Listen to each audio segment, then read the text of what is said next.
Thanks to the lasting impression the 308 made on the automotive world, the 328, from its introduction in 1985 all the way to today, remains universally recognized as a Ferrari.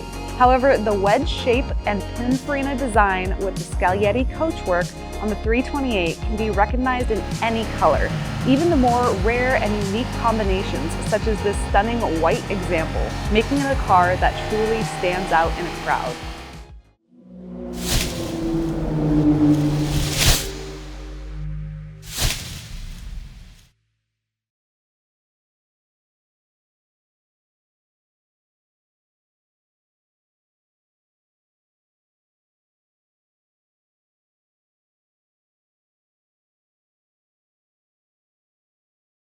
The 308 was such a massive success for Ferrari that they just had to keep it going. So they came up with the 328. For this car, the easiest way to tell the difference between it and the 308 is the front bumpers. On the 308, it had the bigger plastic black bumpers on it, especially on the US versions. It's really easy to tell because the 328s have the recessed bumper that's color coordinated with the car. So at one simple glance, you can tell whether it's a 308 or a 328.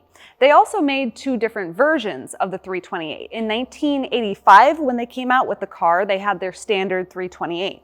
And then in 1988 and a half and 1989, they upgraded the suspension and the brakes in the car and added ABS brakes. So you can tell the difference between the earlier and later models two ways. First, they added the little prancing horse symbol on the side of the mirrors. The other way you can tell is the wheels. So on the early cars, they had the concave wheels, but in order to add in the suspension and ABS, they now have convex wheels on the later cars. Visually, that's a way to tell the difference not only between the 308 and 328, but also whether it's an earlier or later model of the 328.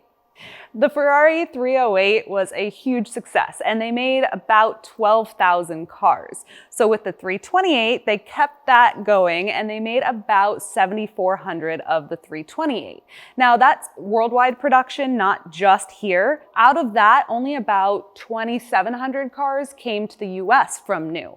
And a majority of all the cars were some form of red, whether it was red tan or red black. Most of them were red. Having one that's not red is quite unique, and it definitely makes the car stand out. That small percent that wasn't red, that includes all the different colors, the silvers and blacks and yellows. So having a white car is definitely not something you see, especially white originally from the factory. So a car like this definitely stands out in a crowd.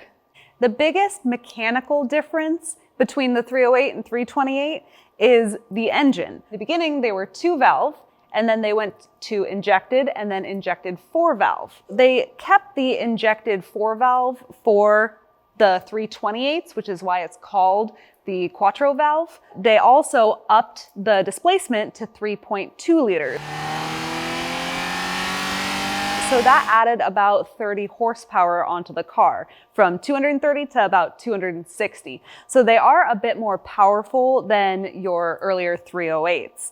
And then also, when you're wanting to take this car on a trip, there's really not that much luggage space. So in the back, they have the mid-mounted engine, but they also have a little trunk in the back. In the front, there's just the space for the spare tire, and that's pretty much it. So here you have a little zipper and your little trunk area, and basically all it'll fit is maybe 2 small overnight bags, but I guess it's better than no luggage space at all, and it's good for maybe a short road trip. The 328 has always been super popular, and for very good reason. It's a lot more reliable than some of the older cars and more affordable, and it's easy to work on yourself, which you really cannot say that about a lot of different Ferrari models. So it's really been popular since it first came out, the whole 308 series. I mean, it was the first really mass-produced Ferrari because there was just so many upsides. It's the last of the analog Ferraris, so it doesn't have the crazy ECUs and electronic wizardry as a lot of the newer cars.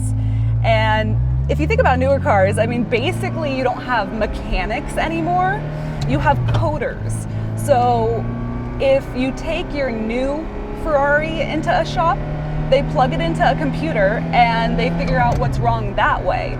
Whereas with cars like this, it's actual mechanics wrenching on it. This one, as a 328, is fuel injected, but the early 308s, you know, with the carburetors, I mean, you have to tune carbs and really wrench on the cars, not just plug it in and find out through a computer what's wrong with it. So that's made them very popular for guys who like to work on the cars themselves a bit.